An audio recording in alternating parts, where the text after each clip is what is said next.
పేదవాడి పక్షాన నిలబడతాం, ప్రజా గొంతుకై నినదిస్తాం. వాయిస్ ఆఫ్ వాయిస్లెస్, తెలుగువారి మనస్సాక్షి సాక్షి టీవీ.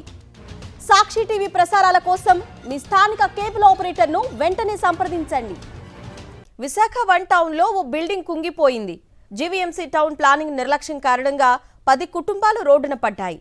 సమస్యను వివరించిన జీవీఎంసీ జోన్ 4 ఏసీపీ పట్టించుకోలేదు. కాసులకు కక్కుర్తిపడి ఇష్టారాజ్యంగా అనుమతులు మంజూరు చేశారు. బిల్డింగుకు రెసిడెన్షియల్ ప్లాన్ తీసుకొని కమర్షియల్ కార్యకలాపాలు నిర్వహిస్తున్న అధికారులు చోద్యం చూస్తున్నారు. 1 టౌన్లో బిల్డింగ్ కుంగిన ఘటనలో ప్లాట్ కొనుగోలు చేసిన బాధితులు రోడ్డున పడ్డామంటూ ఆవేదన వ్యక్తం చేస్తున్నారు. విశాఖపట్నంలో కుంగిన బిల్డింగ్ కు సంబంధించి మరింత సమాచారాన్ని మా ప్రతినిధి నరేష్ అందిస్తారు.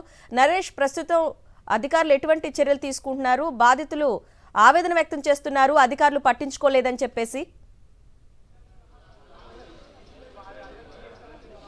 అరుణ, ప్రస్తుతం మనం సంఘటనా స్థలంలో ఉన్నాము. 5 అంతస్తుల బిల్డింగ్ G+2 పర్మిషన్ తీసుకుని 5 అంతస్తుల బిల్డింగ్ నిర్మాణం 1 టౌన్లో జరిగింది.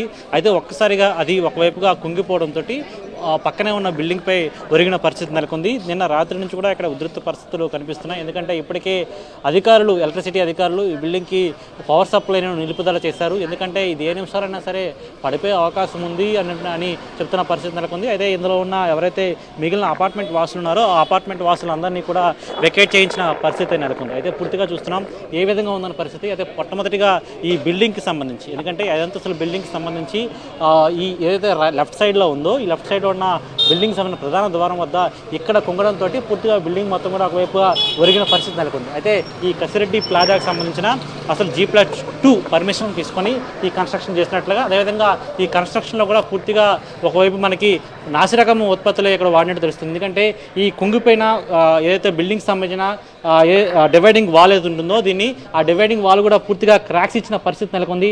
ఆ క్రాక్స్ ఇచ్చిన తర్వాత కూడా పై భాగంలో కూడా కేవలం దీన్ని టచ్ చేస్తేనే మొత్తం ఇక్కడ షేక్ అవుతున్న పరిస్థితి నెలకొంది. అంటే బిల్డింగ్ స్టెబిలిటీ ఏ విధంగా ఉంది, దీని స్ట్రాంగ్నెస్ ఏ విధంగా ఉంది అనేది ఈ ఒక్క మాటలోనే చెప్పొచ్చు. మరోవైపు దీనికి సంబంధించిన ఇది ఒక 30 ఫీట్ రోడ్డు కన్నా తక్కువ ఉంటుంది. అలాంటి మార్గంలోనే 5 అంతస్తుల బిల్డింగ్ కన్స్ట్రక్షన్ చేశారు. అయితే సెల్లార్ భాగం అయితే ఉందో సెల్లార్ భాగంలో మొత్తం అంతా కూడా కమర్షియల్ పర్పస్లో కూడా వాడడానికి షటర్లు నిర్మించి కింద పార్కింగ్ వెసులుబాటు లేకుండా నిర్మాణం చేసిన పరిస్థితి నెలకొంది.